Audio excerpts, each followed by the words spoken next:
Hi, so to start, I really love how this movie is kind of the pre-grief of grieving in a lot of ways, because I think it's such a weird place to be in when you know someone is dying, but you don't really know how to react yourself.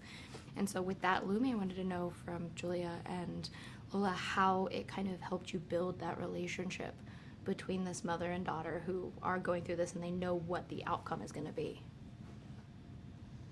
Well, speaking for myself, my character is an enormous amount of denial. Mm-hmm.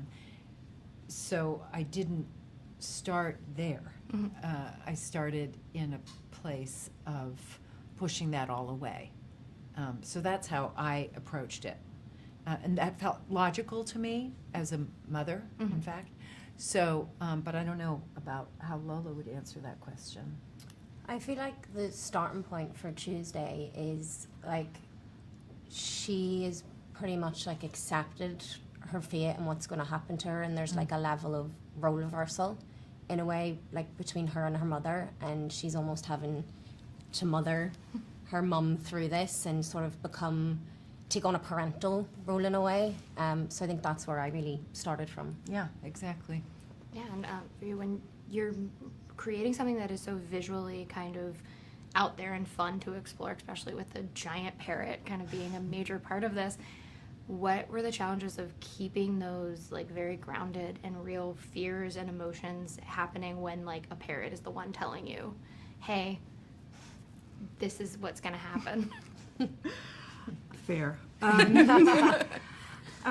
Well, the way that we did that is that we grounded the parent's performance in an actor. Mm-hmm. You know, I think a lot of people have interpreted the performance as Arinze Kene voicing the character, but in fact, it was Arinze in front of the camera with the other actors on set, and the visual effects animator simply animated over him. So really, the character was grounded in a very real performance, very real interpretation, and that's why, you know, it feels real, and we can rely on that to keep those emotions alive and not feel abstract or fantastical.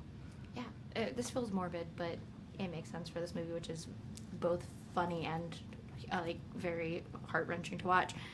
If you had an animal that had to kind of tell you these things and be like, hey, like, no, you're gonna die and you have to kind of accept it, is there one that you guys are like, yeah, I would rather see like a tiger telling me I'm gonna die tomorrow?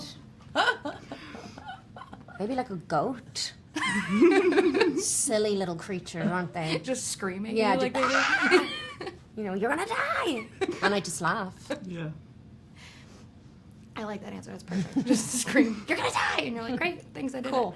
it. But also this movie, I just think like the emotions that come out in the end work because of the lightness that exists between this mother and daughter. What did you, Julia, like, I know you've done comedy and drama, and their comedy is easier than drama is a lot of the times, but did that help, or no, other way around. Comedy is harder than drama, but did having those elements help you towards the end of the movie when we get to kind of see like this mother having to come to the realization about what's going to happen to her daughter?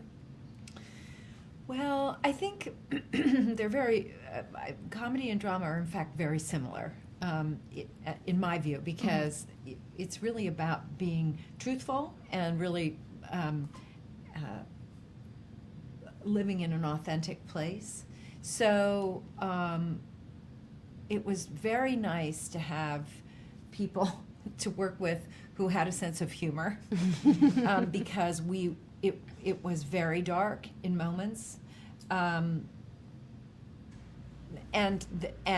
I personally felt sort of I felt there was a tenderness. That's what I'm going to say, that Daina sort of set in place for both Lola and I in these particular scenes, that allowed us to go to places that were very difficult to go to. Like, even as I'm talking about it, I get goosebumps just talking about it. Yeah. Yeah, and Daina, you made it's such a like, in what I'm thinking about, I'm like, this is a funny image to think is absolutely beautiful, but it is. Like when there's a shot of the beach, and it is this mother talking to a giant parrot, like in the distance, and it's like that could be just like laugh out loud, but it is still kind of beautiful to look at when you know the context. when you were kind of plotting like these wider shots, what were your like first like ideas that you really wanted to be like, well, I want this image, I think this is going to be really powerful?